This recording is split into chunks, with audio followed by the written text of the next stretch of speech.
Bonjour à tous, bonjour au groupe des plagiocéphalies sur Facebook. Donc je vous fais cette vidéo aujourd'hui exprès pour vous montrer un petit peu les contraintes qu'on a in utero chez un bébé et qui va induire une rotation de tête préférentielle pour que vous compreniez un petit peu les mécanismes.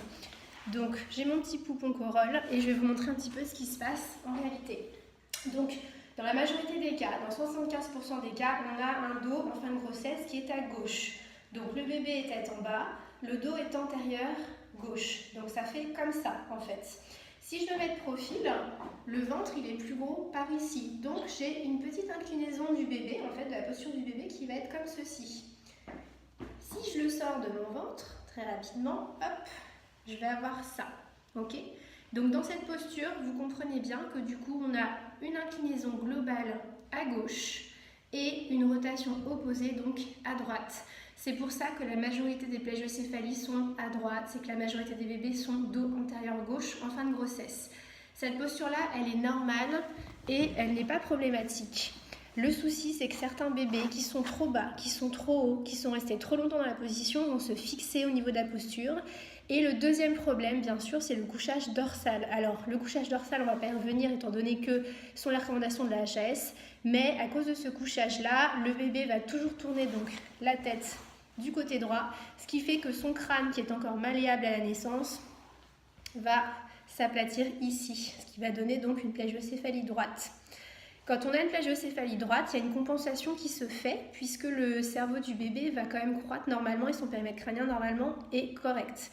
Donc ce qui se passe, c'est que ici à droite, ça va monter et à gauche, c'est comme si ça allait descendre. Ce qui veut dire qu'au niveau de la face, à droite, on aura un développement de la face qui sera plus important et à gauche, un développement moins important. Ce qui va nous donner une attitude en banane du visage et c'est pour ça que certains bébés ont par exemple un décalage de la mâchoire, un œil plus grand, un œil plus fermé, plus petit, dont justement le canal lacrymal de l'œil opposé à la plagiocéphalie qui pourrait être un petit peu bouché et qui donnera justement des conjonctivites à répétition. Maintenant, je vous montre les petits sièges, ce que ça donne. Donc, par exemple, on va prendre l'exemple d'un bébé qui va être en siège dos à droite. On va prendre un siège décomplété. Donc, le dos à droite, il va être comme ça. Donc, pareil, hein, si je vous le mets un petit peu de profil, ça fait une inclinaison.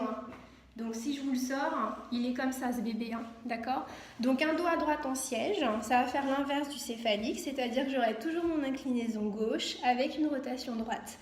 Sauf que comme un bébé en siège, par exemple décomplété, va avoir les deux jambes en l'air, souvent on a un petit pied qui va appuyer sur une suture ici au niveau du crâne, ce qui fait qu'on aura déjà une plagiocéphalie parfois à la naissance avec un crâne qui est déjà dévié.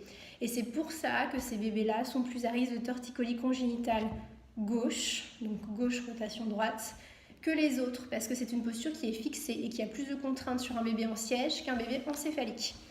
Voilà, donc en gros les mécanismes vont être les mêmes sur le siège, sauf que le siège sera beaucoup plus bloqué. D'où l'intérêt, si possible, de voir un ostéopathe dès la naissance, dans l'idéal le premier mois de vie, mais de prendre absolument un ostéopathe pédiatrique pour que celui-ci repère et vous explique les positionnements à faire ensuite à la maison.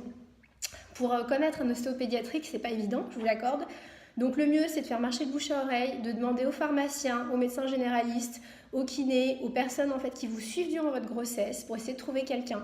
Les annuaires peuvent être fiables. Malheureusement, les annuaires, en fait, si vous voulez, on paye une cotisation et on est dans l'annuaire. Donc ça ne veut pas dire du tout qu'on est spécialisé ou qu'on sait prendre en charge justement les nouveau-nés, les femmes enceintes. Voilà, si vous avez d'autres questions, n'hésitez pas.